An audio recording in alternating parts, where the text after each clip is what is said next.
Former US Vice President Al Gore is less than enthusiastic about the Australian government's latest triumph on the world stage.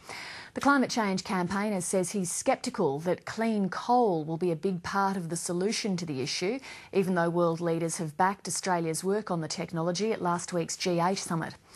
And Mr Gore says success at Copenhagen will be more likely if both the US and Australia can arrive at the talks having passed new laws on emissions trading.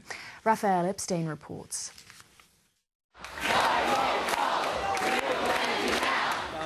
The climate debate has passion and its own soundtrack. These kids believe climate change is caused by people. These protesters think Al Gore is the problem. Oh yes, we do. To Al Gore himself, we're saying, Al, you're wrong. Climate change is natural. You're deluded into thinking any of your political efforts will change the climate. Others are here to learn from Al Gore.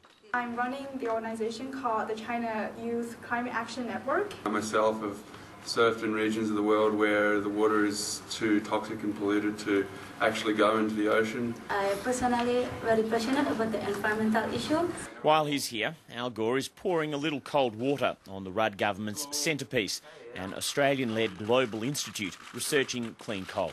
I have some scepticism about how big a role that particular technology is going to play, but I hope I'm wrong. I think it will play some role, and it could well be that these demonstration projects will give us the basis for more hope that it will play a bigger role.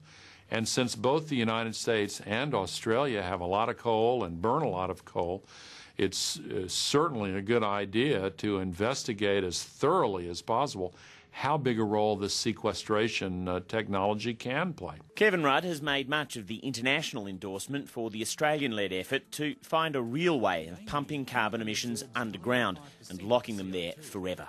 Its mission is clear.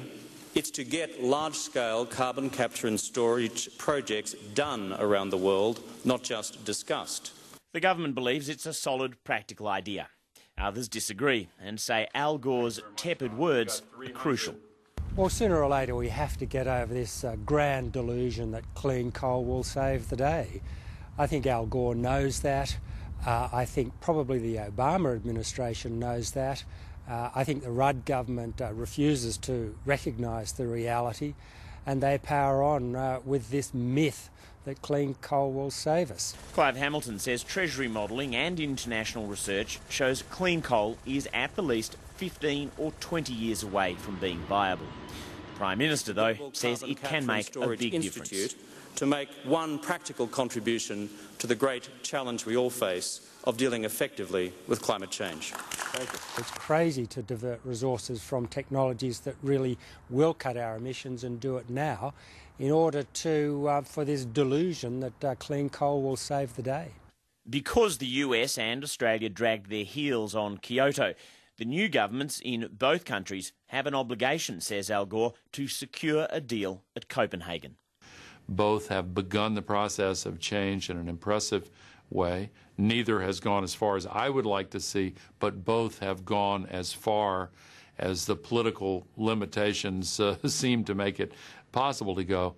And finishing that task in this first stage before Copenhagen, I think is very important. One of those political limitations says he still hasn't had the right answers on whether human beings are really behind climate change. I'm trying to get an answer. It's actually easier for me just to believe in that carbon dioxide is the problem. I believe in climate change, but the issue is it carbon dioxide? And it's a question that needs to be answered. For those convinced by the science, engaging with climate change sceptics is a side issue. And the message from Al Gore and others must be, if anything, more dramatic. Well, quite frankly, if you're not terrified, you're not listening to what the climate scientists are saying. We should be scared. We are facing a nightmare scenario. I know people want to feel hopeful and optimistic about it, but I think we're beyond feeling hopeful, and the only way to get people to take the necessary action is to scare the pants off them. The debate continues. Raphael Epstein, Late Line.